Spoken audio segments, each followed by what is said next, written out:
and welcome to Aviation 101 with Laura. This is part 2 of two-part series where I'm trying to see what Chat GPT can do relating to aircraft dispatch. First one, I want to start off with decoding a few NOTAMs. I did make a video a few months ago, so check it out, where I explain the differences between the FAA and ICAO NOTAMs. But let's see how Chat GPT does on its own. Okay, so it's plain language. So yes, this is a flight data center NOTAM. That's true. And it says, all right, the Cat 2 ILS category 2 approach. So that would be lower visibility than Cat 1. Amendment 18D. Yep. Procedure is not authorized except when advised by ATC that these cranes are down. So there's some sort of cranes that are around the airport. And if the tower confirms they're down, then pilots could execute the category 2 approach to the runway 13 left. Then you have the temporary cranes location. Okay.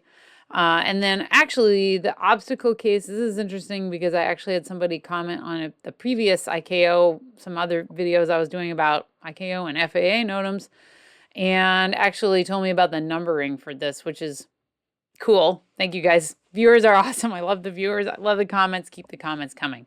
Anyway, and then we have the dates. So let's see if it read it correctly. Yes. So we have year. Yep. August. Yep. Day. August 19 at 0409 UTC. That is true. And it even got correct that EST is estimated end time. They don't know when they're going to be totally done, but it's estimated to be done on March 31st of 2026. Oh, it even recognizes ICAO format as the same NOTAM we shared earlier. Oh, okay, coolness. And like I say, check out the video I posted about comparison between FAA and ICAO. There's way more complexities than I even knew when I started looking at this. But okay, so we have broken down where it is from, the Q codes, XXXX, so it's blank in what I got off of the FAA.gov, the NOTAM search the other day. It applies to instrument flight rules. Okay. The NBO is interesting. It's not fully decoding this. So if you check out that NOTAM decoding video I made about ICAO NOTAMs, where I actually have a little bit more detail and table for decoding the N and the B and the O. All right, and then it is an aerodrome. That is true from the surface to unlimited. Kind of true, okay. And then the point reference with the 25-mile radius. That's good. It's got the right airport again. Like I said, we have the start time, estimated end time. That's all correct. And then, again, the explanation, the plain body is like the exact same as FAA. So I'm formatting. I'm not super excited about, Chat GPT didn't do anything, but I have a very popular video about this. So I'm going to start extremely easy with Chat GPT. These derived alternate minimums are complicated for dispatchers. In fact, this is like one of the more complicated things I see my students sometimes struggling with. So there was so much thinking. ChatGPT informed me I can't upload any more files. It said it thought for 1 minute and 30 seconds. Wow. So then we actually have an interesting combination where it tried to also apply the NOTAM I gave. So it is correct in that we typically use for Ops Spec C055 Cat 1 minimum. It only allowed, and the NOTAM I put up was a Cat 2, so it really is unrelated. I did add a copy of Ops Spec C055 from my fake airline manual that I use for teaching dispatch. And it did, in fact, read it correctly. If we have one straight-in instrument approach, you add 401. And I have a whole video about derived alternate minimums. Please check it out. It goes into great detail with this example and others. If we have two qualified straight-in instrument approaches to different suitable runways, we take the higher of the two landing minimums and we add 200 feet to the decision height and add a half statute mile.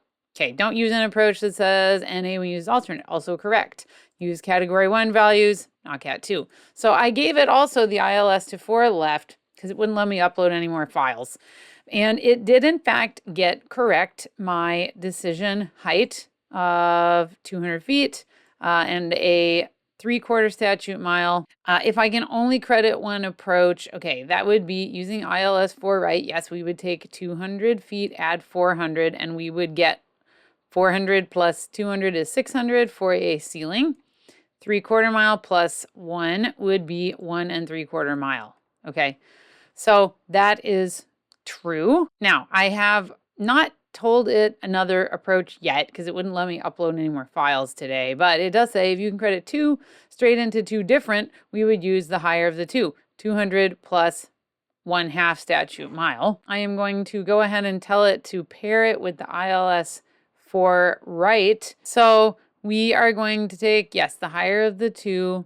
All right, so we have, oh, this is this is a great disclaimer. It says, since I didn't give it an approach chart for ILS 4 right at JFK, it is just going to say, well, you have to use the higher value. Okay, but let's assume that it's similar. Yeah, 3/4 statute mile. It's actually a 1/2 statute mile. If we look at my straight in landing minimums, it's only a 1/2 statute mile. So it's actually not 3/4 of a mile. But it is true that we have to use the higher of the two. So if we have two ILSs, both of them have a straight in decision height of 200, then we add 200 to that, which gives me 400.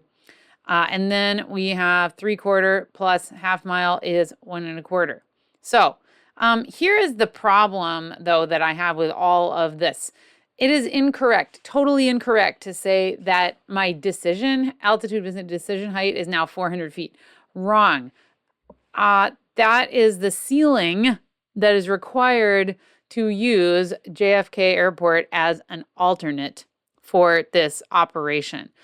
You're not changing the decision altitude. You're not changing the decision height. It's totally incorrect. That is the ceiling. I would need to use this as an alternate. I would also need in my weather indicated, so that would be in my METAR, in my TAF, any combination of the two, I would need a visibility of 1/4 statute mile. So that part is correct. But to say that that makes the decision altitude, decision height 400, that is wrong. I'm not really sure why it's saying that. Well, this is interesting because it's also like not actually reading approach charts correctly. I don't know where it pulled a chart from, but I'm going to go ahead and put my ILS to runway 4 right here so we can see what's going on.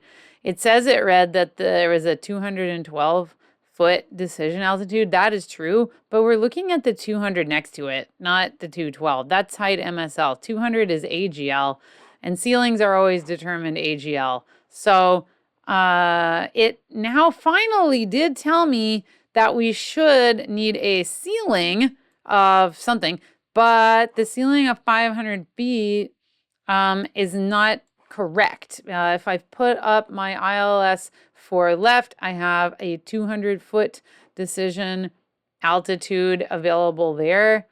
And then if I go over to ILS 4 right, I still have a 200-foot decision altitude. So I am sorry, it is wrong saying that 212 is what is used for that. So that's also wrong. It does have correct divisibility still. So that is interesting. Yeah. Also, I am sorry, this is crazy. It says that you use the category A published minimum. That would be typical. That would not be typical. Category A, let's look at it for Jeppesen. It's printed right on the chart. Category A is max of 90. Most air carriers, or even Part 135 that's using Ops Spec C055 or derived alternate minimums at all, yeah, they're not going to be using a maximum speed of 90. Category C, max speed of 140 would be more like it. So that's totally bonkers. Not sure where it got that. But anyway, yeah, cool. Well, that was an interesting exercise. Is that good? Like, I'm just asking as an existential question, really, as an aircraft dispatcher, what would be the implications of more and more AI use for in terms of aircraft dispatchers? Put some stuff in the comments. Tell me, you guys, what you think. Check out my other videos, please, about reading NOTAMs, about derived alternate minimums, because I think that would unpack better what you saw today. But I would love to hear more from you guys, so put it in the comments and have a great day.